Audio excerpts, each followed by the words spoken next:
Ketika saya pernah berbicara diundang di HKBP Nomensen Siantar, waktu itu banyak calon pendeta dan mbak pendeta bertanya pada saya, Pak Otto, bagaimana caranya agar bisa menyelesaikan persoalan hukum di HKBP? Karena HKBP ini banyak sekali persoalan hukum katanya. Sama dengan topik yang diberikan juga pada saya seperti ini. Saya katakan, kenapa Anda bertanya bagaimana cara menyelesaikan soal hukum?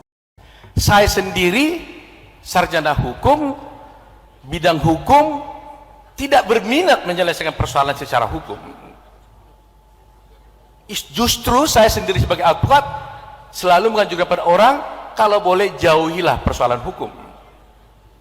Tapi dia bilang, tapi kan tidak mungkin kita tidak bisa menghadapi itu, karena bagaimanapun ini realita. Kita hidup di dunia, pasti ada persoalan hukum-hukum yang timbul. Saya sebenarnya berpikir mungkin kita tidak boleh terperangkap dengan situasi dan kondisi sekarang ini, sehingga banyak sekali yang datang pada saya yang mengatakan kita bikinlah LBH, lembaga bantuan hukum di gereja dan sebagainya. Saya pikir tidak ada yang salah dengan itu, tetapi jangan sampai kita berpikir bahwa LBH ini kita pakai sebagai tameng atau alat untuk berjuang untuk melawan orang lain dari segi hukum. Kalau toh itu haruslah digunakan untuk menghadapi realita, karena memang ada persoalan-persoalan hukum. Tetapi yang pasti saya ingin mengajak dan membuat suatu paradigma berpikir saya berbeda, bahwa saya mempunyai pikiran sebuah kelompok minority itu tidak akan mungkin bisa menang dimanapun apabila dia menggunakan kekuatan dan kekerasan. Dan ini saya lihat mulai terjadi bagi kita, khususnya orang Batak, orang Kristen. Tanpa kita sadari, di satu pihak kita berbicara tentang NKRI, tetapi secara tidak sadar sebenarnya kita melakukan perbuatan-perbuatan yang tidak sesuai dengan tercapainya NKRI. Banyak sekali dalam perkara-perkara yang kita lihat selama ini, mulai Ahok dan sebagainya, yang di Medan terjadi Medan, kita selalu mengandalkan kekuatan-kekuatan, padahal dimanapun minoritas tidak akan mungkin menang dengan mengandalkan kekuatan dan jumlahnya orang. Kita minoritas, kita orang kecil di sini. Coba satu contoh, dulu ada cerita dibuat oleh sekelompok orang, Persekutuan Intelektual Kristen Indonesia, PIKI. Apa yang terjadi? Sekelompok orang, yaitu orang Kristen, membuat PIKI. Setelah itu apa yang terjadi? Terbentuklah ICMI, Ikatan Cendekiawan Muslim Indonesia. Begitu besar. PIKI jadi apa? Nothing. Kemudian sekarang ini saya melihat banyak sekali ada mengatakan, mari kita buat gerakan-gerakan Batak Bersatu, gerakan Bangso Batak yang luar biasa. Kalau ini kita mulai, kita ada kecil, kita buat seperti itu, bagaimana kalau orang lain mengatakan gerakan Jawa Bersatu, dan mereka mengatakan gerakan Padang Bersatu? Itu sama dengan halnya kita kembali kepada zaman dulu, ada Yong Java, Yong Ambon dan sebagainya. Secara kita tidak sadari, itu sama dengan kita menghambat tujuan NKRI itu sendiri. Nah, oleh karena itu saya berharap sebenarnya apa yang penting buat HKBP, apa yang penting buat orang Batak, apa yang penting buat orang Kristen, kita sebenarnya harus menempatkan diri bagaimana caranya agar HKBP khususnya bisa menjadi mitra strategis pemerintah di dalam pembangunan bangsa.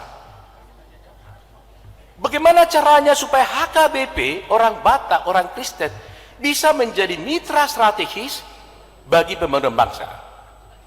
Jadi mitra strategis daripada pemerintah. Itu yang paling penting.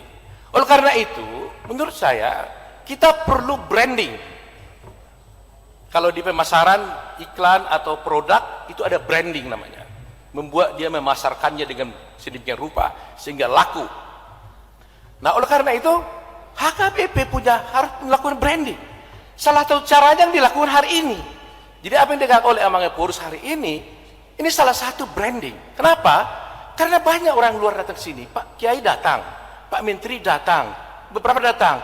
Nah, akhirnya mulai mereka mengenal HKBP. Oh, begini HKBP, besar rupanya dia. Nah, kemudian ketika mereka tahu kita, maka kita harus menunjukkan intelektual kita. Bukan jumlahnya kita, karena kita kalah jumlah dengan mereka. Kita tidak menunjukkan kepada bagaimana kerasnya kita, tapi damai sejahtera yang kita miliki, hati yang baik, pemikiran intelektual yang baik, itu akan kita jual pada mereka. Semakin mereka tahu kita, semakin HKBP berpengaruh. Jadi suatu ketika nanti apabila ini HKBP bisa berpengaruh di tengah-tengah masyarakat umum, tidak hanya di dalam HKBP sendiri, maka mulailah mereka menghargai dan menghormati. Jadi perlu branding seperti ini akan dilakukan. Jadi kita harus mengutamakan sebenarnya apa yang kita miliki, modal yang kita miliki itu adalah intelektual kita. Kita pintar-pintar katanya, tapi jangan kita gunakan secara salah. Itu yang harus kita jual. Baik hati, katanya kita, itulah yang kita jual. Nah, oleh karena itu dengan adanya branding seperti itu, maka diharapkan kita tidak mengandalkan hukum lagi di dalam menyelesaikan persoalan, tetapi cukuplah dengan bagaimana intelektual kita, branding yang kita miliki, persoalan hukum pun mungkin tidak terjadi. Contoh konkretnya biar mudah dipahami. Kalau ada kasus umpamanya, sekarang ini polisi tidak takut manggil pendeta. Karena dia tidak menganggap itu satu hal yang harus dihormati. Tapi saya menginginkan branding ini, bagaimana caranya agar HKBP, agar pimpinan HKBP, pendeta dan sebagainya, apabila ada kasus hukum dengan pimpinan hanya pendeta saja datang, jangankan perlu Eporus, mungkin hanya distrik datang ke Polda, mereka dihormati, urusan bisa selesai. Itu yang harus kita tingkatkan. Nah, bagaimana caranya itu? Nah, caranya itu adalah tergantung jemaat juga. Syarat utamanya adalah memang harus ada pimpinan gereja yang berwibawa, yang mengayomi jemaatnya. Itu pasti syarat mutlak. Tetapi kalau jemaat sendiri tidak menghormati pimpinannya, bagaimana orang lain bisa menghormatinya? Jadi kita pun harus juga menghormati, mendukung pimpinan kita apapun yang terjadi. Jadi oleh karena itu pikiran saya, kita harus mencoba berpikir bagaimana melakukan suatu rekonsiliasi hati. Jadi kalau reconcile itu bukan hanya soal pertarungan, bukan hanya soal perkelahian, tapi kenyataannya yang saya lihat, hati kita ini pun perlu direkonsiliasi sesama antar jemaat. Karena seringkali jemaat kita, mungkin juga saya, bisa cemburu pada orang yang tidak saya kenal. Kita bisa benci pada orang yang tidak kita kenal. Dan anehnya bisa juga kita benci sesama orang Batak yang berjuang dalam Batak meskipun kita tidak kenal dia. Nah, gereja di sini HKBP harus berperan secara aktif, bisa merekonsiliasi diri ini supaya antar jemaat itu kuat, mereka bersatu terus dan bisa mendukung gereja dan pimpinannya di dalam berjuang memajukan HKBP ini.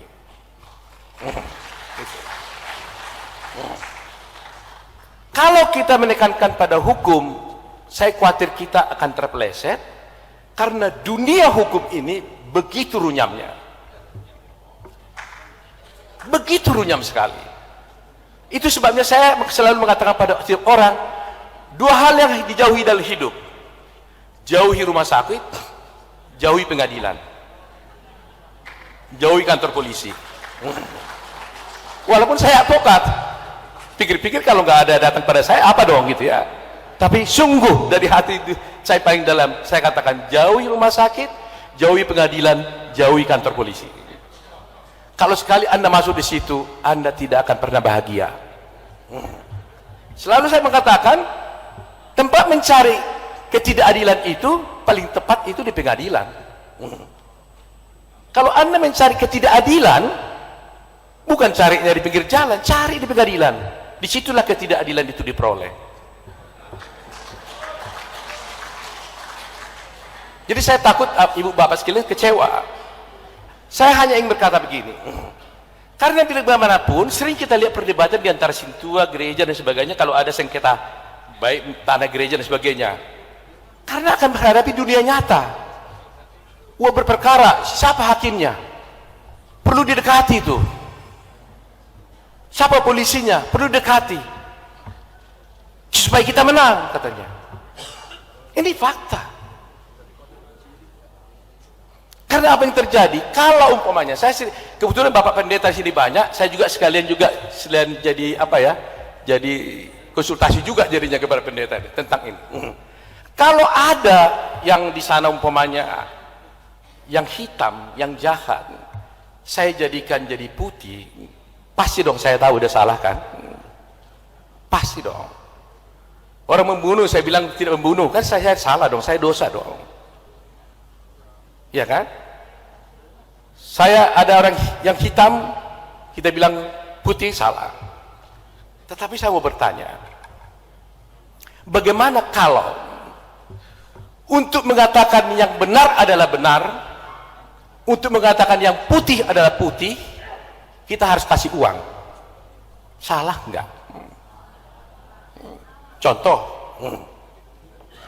Anda tidak melakukan pembunuhan, lantas kamu minta kepada hakim, Pak Hakim, Bapak yakin nggak ini tidak membunuh? Oh yakin tidak membunuh. Kalau gitu Bapak bebaskan dia. Boleh, tapi mana uangnya? Ya kan? Anda kasih, bebas. Nggak dikasih, tidak bebas. Saya kasih, dia jelas nggak membunuh. Hakim juga setuju dia tidak membunuh, tapi harus kasih uang. Dosa enggak itu? Sampai hari ini saya nggak bisa putuskan itu. Ada yang menjawab, oh itu dosa struktural. Ada yang mengatakan begitu. Tapi apapun itu problematiknya tinggi sekali. Karena apa? Saya juga di dalam menangani perkara sering kali terjadi seperti itu. Ada 2 hutang perkara saya. Kasusnya satu di Medan yang saya yakini tidak bersalah. Tapi ketika itu hakimnya minta uang, saya nggak kasih, akhirnya dihukum. Apa yang terjadi? Keluarganya mengatakan, Pak Oto yang salah, mau kasih aja waktu itu, toh nggak banyak. Ini persoalan-persoalan. Maksud saya singgung sedikit ini. Kalau kita mengedepankan hukum dalam menyelesaikan persoalan-persoalan di HBP, kita akan kecewa. Oleh karena itu, marilah kita hindari mengenai persoalan-persoalan hukum ini. Sebaiknya kita, sekali lagi saya katakan tadi itu, branding. Nah, kalau ada branding seperti ini, saran saya, karena saya melihat banyak sekali kegiatan HKBP yang tidak di-expose di media. Padahal, saya berpikir bagaimana caranya agar ada peristiwa hukum, ada peristiwa nasional di Republik ini, HKBP menjadi narasumber, gitu. Ada orang yang didengar. Setiap ada masalah, tidak hanya NU, tidak ada Muhammadiyah, HKBP pun harus ditanya. Dia harus pergi kepada Pak Eporus. Bagaimana pendapat Pak Eporus? Itu yang harus kita cari. Nah untuk itu, semua kegiatan-kegiatan, kalau boleh, jemaat, panitia, setiap termasuk kegiatan ini harus dibuat di media massa yang baik, yang besar. Itu fokus utamanya. Sebab betapa kita pun berteriak-teriak di sini, kalau ini tidak terbawa keluar, nggak ada artinya, hanya kita yang dengar dan hanya kita yang tahu. Jadi harus gitu. Itulah namanya branding tadi itu. Nah, padahal kita banyak orang-orang pintar begitu. Itu mungkin Bapak sekalian, saya sudah mendapat karena waktunya pendek, harapan saya yakin dan percaya bahwa apa yang dilakukan hari ini, yang dilakukan hari ini sangat baik sekali. Bisa mendatangkan, tadi ada menteri katanya kan, ada Pak Akil dan sebagainya, dikembangkanlah ini. Tetapi jangan sampai mereka mengenal kita dalam keadaan yang negatif. Tapi biarlah mereka mengenal kita dalam posisi yang positif, dan saya akan bicara HKBP, Ibu Bapak sekalian, jemaat-jemaat HKBP adalah orang-orang yang terbaik. Ya. Jadi honi mamanginang, lain waktu kita bisa bicara panjang lebar, lebih teknis. Saya Tuhan Tama Madung Anita Sudena. Horas Madita Sudena. Horas.